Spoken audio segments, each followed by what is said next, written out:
Hi, everyone. I'm here with Hannah, and she is a Laptop Freedom alumni from 2019. And we're just getting to know her today, getting to know her story, and really diving into what this world has brought up for her in her career and her advancement, and showing you that it can be possible too. So let's just start off with, tell us about why you wanted to be a virtual assistant. Yeah, so I was a teacher, which I've heard a number of people in the online space come from teaching backgrounds.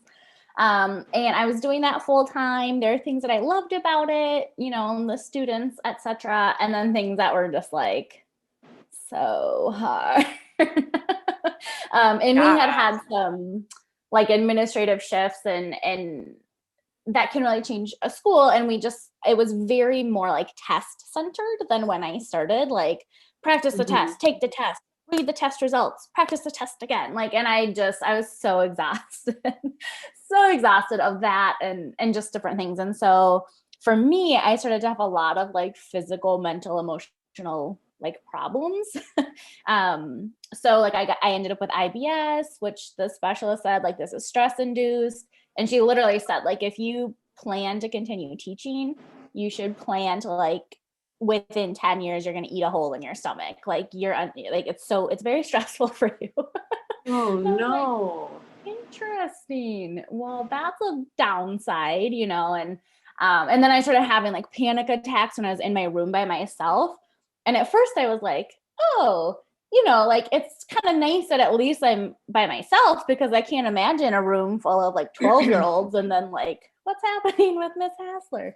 And then I was like, oh shoot, it's like if I'm in a quiet room with no one around, it's like my whole nervous system is trying to like shut down because I'm just under so much stress. So it was things like that were just really obvious heads up, like you need to find a different path for yourself. We realize it's great that you realize that and didn't just ignore it, because taking care of yourself is so huge. Like people don't understand, like you can't just work yourself to death. Yes. Like that's not how we do things in society anymore. Yes. Well, and it's funny you say that, because when as you said, I started Laptop Freedom Program in 2019, but when I like had circled back to it, I realized, oh, I have emails from like Laptop Freedom Program stuff from like 2018, where you like opted into something or you were interested. Yeah. Like I was kind of flirting around with the idea of it. And then I like went back to school for that academic year. And then that's where it was just like, that was a really bad choice. Like, so yeah, it was like, I knew that I needed to be done. And then you have summer break and then you're like, no, maybe it's not so bad. This year I'm going to just be really zen and like stress-free. And so like everything will be different. And then it's like, no. So how long did you flirt with the idea? Yeah, it was almost a full year, I think, between when I had first like interacted with the Laptop Freedom Program stuff and then when I was actually like, I'm going to do the discovery call, like I'm going to come up with the money and like I'm going to do the actual program. That's really cool. I love how all of our journeys are different. Yeah. Like why we started, what made us say yes, and then like how long we looked around. Like it's just kind of neat. So tell us, so what services did you start off with? And then that answer can kind of lead into what are you doing now? And what's that looking like for you? Yeah. So initially I would say I was definitely one of those people who was like overly stressed about like niching down and like, like making all of these like really important thing decisions and I was just like, you don't need to make any of those decisions. Like just see what happens. And as far as like not limiting myself so quickly, and that was really wise. And so I did open myself up to like anything. And there were things that I thought I was going to love. Like when I first started using the first client I had that I did stuff in ClickFunnels for, I was like doing this like editing and like for the copy. And I was like, oh yeah, like I would love this. I would totally do this. And then like 2 weeks into that project, it was like, when is it over? When will it be over? Is it over now? And I was like, okay, surprise. I don't like, there's something my brain does like about the little detailed, nitty gritty, picky stuff. But like as a one-off project, that was fun to see how it worked. Not as like this is my new career. And I had quite a few clients like that where it's like, oh, I had a lot of fun learning how to, you know, manage an email inbox and then be like, I'm not going to do that forever, but I'm glad I know how. And so I definitely, you know, kind of had a finger in every pot. I took on some smaller jobs that were really just about like, oh yeah, that's something I haven't done before. You know, for $50 or $100 or whatever, like I'm willing to like do the project and see. And then I did end up finding like, okay, I really like working with female entrepreneurs. I really like working with coaches who are, you know, helping people improve their lives in some way, whether that's lifestyle or business, doesn't really matter to me that much per se. Just kind of like that development genre, I guess. And then I ended up really going back to words. I was an English teacher. So I'm really good with the sort of like grammar and, you know, piecing things together and coming up with different ways to say things. And so now I pretty much do all copywriting, and then I'll do like editing, and I'll do some website audits for people. And then I'm also, I've always wanted to do grad school. Like since I finished college, I've known that I wanted to go back. And so I also, last year, that was something that I kind of like embarked on my grad school journey for psychology and creativity studies. And so I've started to do like expressive art sessions with people that are so fun. And that's sort of the direction that I see myself growing in the future. But it's so nice to be able to continue with my copywriting and all of that, and kind of have time to make those decisions, which I love. Yeah, I really think this industry,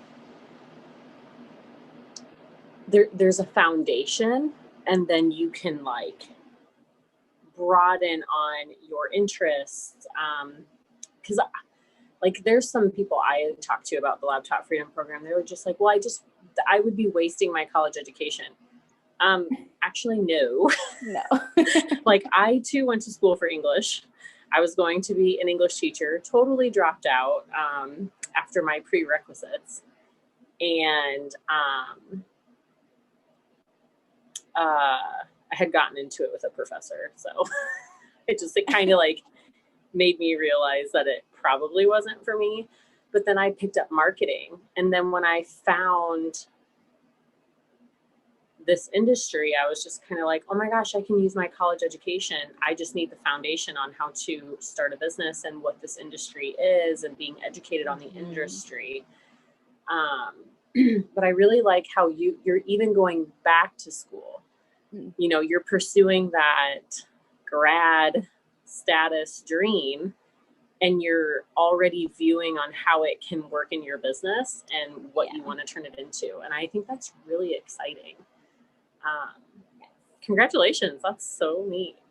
Yeah, I think it's one of those things like I've always wanted to, but like it doesn't necessarily, it hasn't always felt practical. Like when I was teaching, it's like it takes up so much time. I don't know how I would also be a student, like totally overwhelmed. And then B, it's like the pay bump is so small. It's like there's really not a huge point.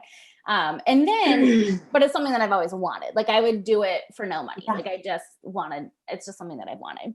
And so when I was kind of looking at programs last year, you know, and my husband is like, just so I'm clear, like, is this just like for fun, or like, are you going somewhere with it? What are you doing? Like, what is this? Yeah. You know, he's like, just kind of checking in here. But like, I loved to just feel like, no, you know, I was like, you know what, babe, like eventually I think I'm going to go more the coaching route. And so I don't know exactly how this particular education might play into that, but I also know like, I mean, it's psychology and creativity studies. It's an amazing program. I'm going to learn so many amazing things. And like, I totally see how I would weave it into an online coaching career. And I absolutely don't think you need that. I'm not trying to make that case, but I also think there's nothing wrong with being educationally qualified to do really amazing things either. Oh. And I mean, I love education. So I just loved that I was able to sort of justify it in terms of like, oh, I totally see how I could use it.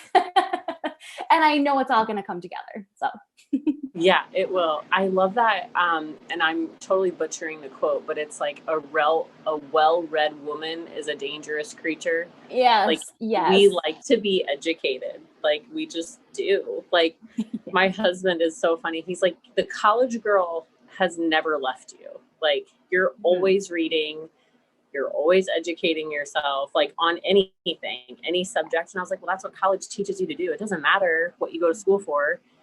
You learn how to research, you learn where to look for things, you learn how to analyze, like no matter what. And so, it's really, really great that you're able to just continue that. So that's really neat. So we kind of talked a little bit. So now you're doing like more copywriting and like content analyzing. So do you have a specific client or do you work with anyone and you've kind of niched down into more of the service rather than the specific client? Yeah, so right now I have about 6 people that I pretty consistently do a lot of content work with. And then I'll occasionally pick up sort of like one-off type jobs, you know, where it's like, oh, you know, audit your whole site and give you ideas on how you could revise this to be more, you know, action oriented or speak to your people better, or just give you feedback. Like sometimes people who don't necessarily write a lot will like write all of these words and in their minds it was coming off a certain way. And then so even just the feedback of like, okay, when I read this, here's how I'm feeling, here's what I'm thinking. And they're like, oh, that wasn't intentional. So I'll do those sort of like audit feedback pieces for people, and I have fun doing that. And then there's a marketing agency that I'll contract stuff with sometimes. If I'm just kind of looking to like fill some of those extra spots where it's like, oh, I don't want to like go find a whole new client, but I have a little bit of extra time, I'll do that. And that has worked like pretty nice for me for some balance in terms of being able to sort of take time to do other things. Like last weekend, I was like, oh, tickets are like so cheap to go to South Dakota, which is where my family lives. So I was like, I'm gonna do what I need to do in advance, and then I'm just gonna take like Friday through Tuesday off and like be with my sister and my nephews. And it was so fun. So those sorts of things have been really nice. Like I feel like I have a good balance. Like, could I have more clients? Probably, but I'm also in school and I'm really enjoying like, I'm going to do yoga today, or I'm going to like not work super hard today. And like, I feel like I just kind of needed that in this particular season. So it's working. Yeah. And I bet with your teaching career, it wasn't like that.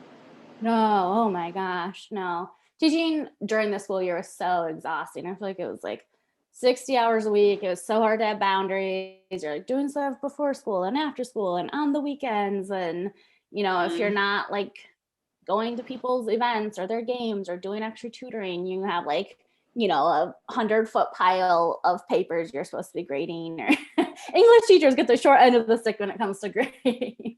You know, we can't just like scan it like math teachers can. You're doing so much like extra. Right. Yeah. Nope. Yes. It's essay based. Yes. Yeah. It's like, oh. Which were my favorite. I'm not going to complain, but my poor teachers were probably just like, yes. Yeah. And the lifestyle. So a lot of what attracted you to assisted or for virtual assisting, yes, it was health and your job and everything, but did you really, I mean, I know with the Laptop Freedom Program, we really talk about like freedom and lifestyle changes. Like, did you really expect it to be as broad as it could be? Or did you, were you kind of just like, well, I'm just looking for a career change and see how it goes? Because like, yeah, I bought into the freedom, but it was more of how can I make money and still stay home with my kid? And then the freedom came later and I was like, oh my gosh, like, oh my gosh, like you almost like, for me, I almost didn't believe that part until it actually happened. So I'd love your take on that. Like, how did that play out for you with your journey? Yeah. So especially with, working 60 hours a week and being an educator. Yeah. Yeah. It was interesting because I kind of had this, like a make or break moment in a sense where like I was in my contract and I wasn't going to like break my contract and then just keep living in the district. But my husband got offered a job out of state. So we moved from Texas to Arizona. And so like for the district, if you can show, proof of like, I'm not just breaking my contract for kicks and giggles. Like I just can't commute to Dallas from Phoenix. Yeah, no kidding. So they were like gracious about it. So I got relieved of my contract. And then the way that teaching was set up in Texas is that like, how people will complain like teachers get paid all year for 9 months of work. But like the way that it goes is like they hold a certain part of every paycheck and then that's what they pay you over the summer so that you can have 12 months of uninterrupted paychecks. So when I left early, I had a semester done. And so all of the money they'd held from that semester to pay me over the summer, I just got as like a small like lump sum. And so it was kind of like, okay, I have like 3 months to either like make this work, where like I'll technically have this little like fallback if it just like nothing happens with it. And then if it doesn't work, I need to get a job, whether that's like teaching or whatever. So I was very like motivated to feel like I had a very, specific amount of time that we could like make it work for me to do it. And so I feel like I wasn't as necessarily like, I wouldn't say like, oh, I felt super free immediately. It was like really like nose to the grindstone. Like I need to make this work. And you're so used to that mentality when you've been like sort of working a 9 to 5 or, like I have to show up, I have to make this work. And I will admit there is definitely like a certain level of like desperation to it. Probably in the beginning, it was just like, I really want this to work and I'm really showing up and I'm really going all in. And I probably didn't give myself a ton of like, girl, you're free type energy. It's just like really focused. Yep. And then as it was kind of like, oh, like this is working. Like I'm getting clients and like this is working. Then I think I was able to sort of like look around a little more and be like, oh, and like what do I want my life to like look like? Oh, do I like work from the park on Tuesdays? I think I do. Like, like able to just kind of like embrace that flexibility a lot more and start to have more fun and find ways to bring more like fun and creativity and play into what I want my day-to-day life to look like has definitely been like an evolving journey that I would say no, like it didn't like strike me immediately. And if I had been in the position when I was working full-time and doing it on the side, I think it would have been similar. Like there can be a little bit of a grind aspect in the beginning where it feels like one more big thing. So I don't think you necessarily feel like free immediately, but as you like get into that groove, it's like you just look up one day and go, oh, this is like a whole new life. Yeah. It was really good. Yeah, 100%. I really resonate with that. That's 100% true. What got you into interviewing people for a podcast? Yeah. So after I like was feeling pretty good about my VA business, like I was still growing it a lot, but like I was feeling more confidence. I was also looking around and feeling like a lot of these people are doing things that like I could totally do, and I think that's something I love about being a virtual assistant. You like see the back end of things and you go, oh, like that's accessible, or like I see, like it's just all these different systems. And once you've been in all the email providers and you've been in all the course things and you've done people's, podcasts, this and that, it's kind of like, this is stuff that I could just do, and that kind of gives you this extra freedom. And so I love podcasts and I love the idea of podcasting. And I did kind of put together this like personal brand and a podcast, and I had a ton of fun putting it together. And something else that I will say, when you are in Facebook groups, you know, all the time looking for those clients, especially on the front end, or if you're doing it on Instagram or wherever you're doing it, you also like come across a lot of other like little opportunities. Like, oh, interesting. You know, like for instance, my first website, which is beautiful. It's not up and live right now, so you can't go there, but it was Rorschach Your Reality. And it was absolutely beautiful. And I got it by seeing somebody post, hey, she is a designer, she wants a website, but she's terrible with words. And she would totally do a copy exchange with a copywriter. And I was like, yeah, I would totally do that because I can't afford a website, but I would love to like play with it. And so that was like a really fun service exchange where I learned a lot about writing full copy. And that was sort of part of my pivot to copywriting specifically. And then she made me a beautiful brand that I had so much fun. And I did the podcast around that. And it was really all about like, Rorschach test, or like the ink blot test, you know, and where if you look at the ink blot, you have associations and thoughts and things that come up for you. And they're probably not what comes up for me. And they're not what comes up to our listeners, right? They're personal based on how we choose to interpret. We all have this little like lens. And so Rorschach Your Reality was kind of my concept around, we're all looking at our reality and we're coming up with like stories and interpretations like, oh, this is what that means. And I tended to have a kind of a negative storyteller in my head, like, oh, this is why I can't do it. Oh, this is why it was a failure. And I knew it would be, you know, like that kind of a situation. And so that's what that was kind of all about. And I had a ton of fun with it. I have pulled it down because I'm kind of reworking a brand now from a place of more clarity around like, oh, what I would actually want to offer, which is more about like embodiment and expressive arts. And so I'm kind of retooling it. But it was an amazing experience that I feel was accessible to me. I mean, from the podcast to the website to everything, because of being a VA and like really having that foundation of like getting how all of these pieces work. And so, yeah. That's so neat.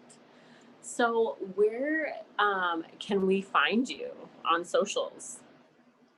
Yeah, so right now the easiest way is probably just like Facebook, Instagram. I'm Hannah Hassler.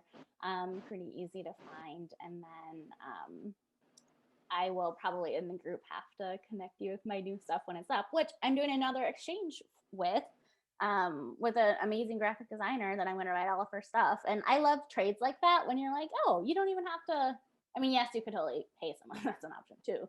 But there's really fun trades when you are like a very widely expressed virtual assistant. You learn how to do so many things that you can like do lots of fun little.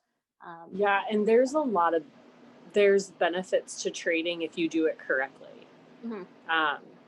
Yeah, there really is. I'm all about bartering and trading. If I actually still take part in one, I have a lady that comes and cleans my house twice a month, and I do her social media. Oh man, like, I need that kind of a barter. It's just like, yeah, I can't get rid of it. Like, I just can't. And it's motivating for me. I work hard for her because when she comes to my house on Thursdays, like, it is the best day of my life. Oh my gosh, that's amazing. And see, I think that like sometimes you'll see things in threads and stuff where like basically people are trying to barter with like, look you can do all this free work and it will be great exposure for you. And that's like a huge like, no. Yeah, that's a big scam. No, but, it's like, what can I do for you and what can you do for me? Yes. Like really empowering. Like you don't want to work for free, but you also want to like benefit and bar. So that's that's a really great tip that you shared with us. That's really neat. Yes. Yeah, I think kind of my little filter for that is like, would I be excited to pay for that service? And it's like, no, I would not be excited to pay you for exposure. Yeah. So no, but it's like, oh, I would totally pay someone to clean my house. So like, if we can find a fair energy exchange, perfect. I will totally do it. Thank you so much. It was lovely meeting you virtually. Yes.